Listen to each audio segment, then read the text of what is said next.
రెండేళ్ల కూటమి పాలనకు వ్యతిరేకంగా చిలకలూరిపేట నియోజకవర్గం ఎడ్లపాడులో వైసీపీ నిరసన చేపట్టింది.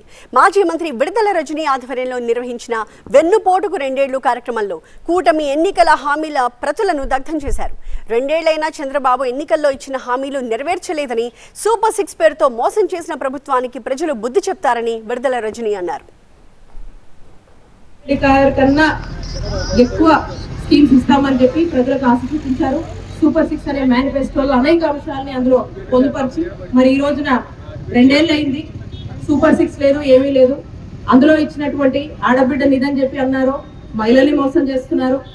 రైతులకు న్యాయం చేస్తామన్నారు, రైతుల్ని ఈ రోజు చంద్రబాబు నాయుడు గారు మోసం చేస్తా ఉన్నారు.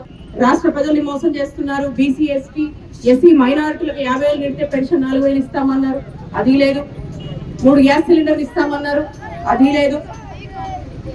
ఏమనంటే అన్ని ఇచ్చేసాము, ఎవరు అడగొద్దు, పీపోర్కి లింక్ చేశామని చంద్రబాబు నాయుడు గారు స్వయంగా ఆయనే మాట్లాడడం ఆశ్చర్యకరం. మెగా డిఎస్సీ అన్నారు, అదొక పెద్ద దగా డిఎస్సీగా మారింది. రాష్ట్ర ప్రజలంతా ఏ విధంగా ఇబ్బందులు పడుతున్నారు కంటిన్యూస్ గా మనం రీసెంట్ గా చూస్తా ఉన్నాం. కాబట్టి ప్రతి దాంట్లో ప్రతి వర్గాలకు సంబంధించినటువంటి వాళ్ళందరినీ కూడా క్రమంగా మోసం చేస్తూ వస్తున్నారు.